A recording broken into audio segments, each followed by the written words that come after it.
আসসালামু আলাইকুম ওয়া রাহমাতুল্লাহ। দর্শক বন্ধুরা কেমন আছেন সবাই? আপনাদেরকে আমি আজকে একটা নতুন জিনিস দেখাবো। সেটি হলো যে আপনারা জানেন যে ডিম পাড়া মুরগি দিয়ে শুধু ডিম বিক্রি করে নাকি ব্যবসা করা যায়। আপনারা যারা এই চিন্তা ভাবনাটা করেন এটা হলো সম্পূর্ণ একটি ভুল চিন্তা ভাবনা। আপনারা জানলে অবাক হবেন যে শুধু ডিম পাড়া মুরগি দিয়ে ডিমের ব্যবসা নাই এবং ডিম পাড়া মুরগি দিয়ে আরো অনেক রকম ব্যবসা করা যায়। তো তার মধ্যে দিয়ে আজকে প্রথম আমি আপনাদের সঙ্গে একটি বিষয় নিয়ে আলোচনা করব যে ডিম পাড়া মুরগি যখন আপনার কাছে থাকবে তখন এই মুরগি দিয়ে আপনি কত রকমের ব্যবসা করতে পারবেন। তার মধ্যে একটি মাত্র ব্যবসা হলো খামার করার সময় মুরগিকে লিটারের উপরে রাখেন, সেটা তুষ হতে পারে বা কাঠের গুঁড়া হতে পারে, এই জাতীয় যে কোনো কিছুর উপরে আপনারা যখন রাখেন তো ওইটা যখন আপনার চেঞ্জ করতে হয়, যখন ময়লা হয়ে যায় তো সেটাকে আসলে লিটার বলে। তো এই লিটার দিয়ে আসলে অনেক কিছু করার আছে। তো এই বিষয়টা যারা খামার করেন কিন্তু জানেন না যে আসলে লিটারটা কি কাজে ব্যবহার করতে হয়, তো তিনাদের জন্য সংক্ষিপ্তভাবে আমি এই বিষয়টি আজকে ইনশাআল্লাহ আলোচনা করব। তো আমরা একটা কাজ করছি, সেটি হলো যে এই লিটার দিয়ে আমরা অনেক শাকসবজি চাষ করে থাকি। তার মধ্যে দিয়ে আজকে আমরা আপনাদেরকে দেখাবো যে আমাদের যে বাগুন গাছগুলো আছে এই বাগুন গাছগুলো কত সুন্দর করে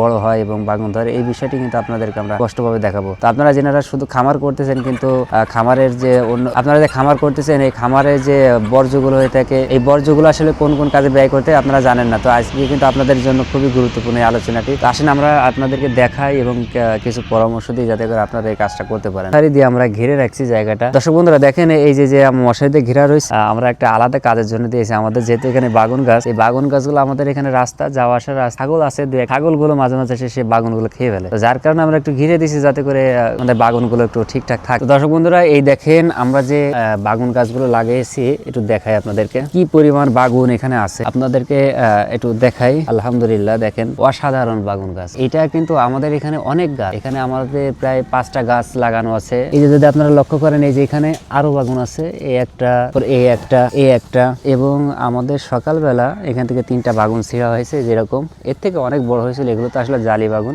এগুলো এখনো জালি রয়েছে। এর থেকে বড় আরো 3টা বাগুন সকালে ছিঁড়া হয়েছে। একটা গাছ থেকে যদি আমরা এই পরিমাণ বাগুন সবসময় পেতে থাকি, এখন আমাদের এখানে আপনাদেরকে আরো কিছু গাছ দেখাই।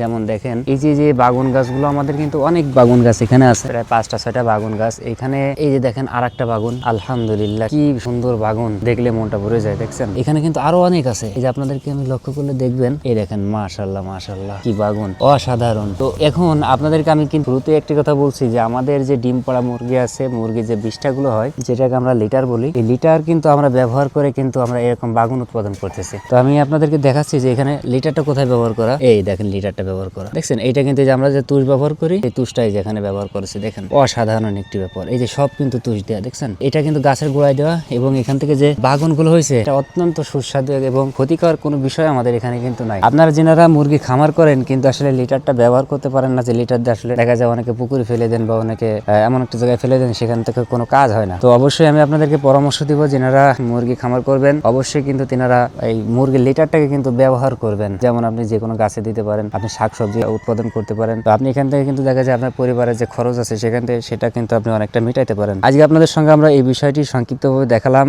আমাদের নড়াইলে মুরগির খামার এই চ্যানেলে আমরা মুরগির খামার সম্পর্কিত যত বিষয় আছে ইনশাআল্লাহ আপনাদেরকে আমরা প্রত্যেকটা বিষয় পার্ট বাই পার্ট আমরা দেখানোর চেষ্টা করব। তো আমরা অনুরোধ জানাবো যারা আমাদের চ্যানেলের ভিডিও যাদের ভালো লাগে তিনারা অবশ্যই আমাদের চ্যানেলকে সাবস্ক্রাইব করবেন, লাইক করবেন, শেয়ার করবেন এবং কমেন্টসে আপনার মতামত জানাবেন। তো সে পর্যন্ত সবাই ভালো থাকবেন। আসসালামু আলাইকুম ওয়া রাহমাতুল্লাহ।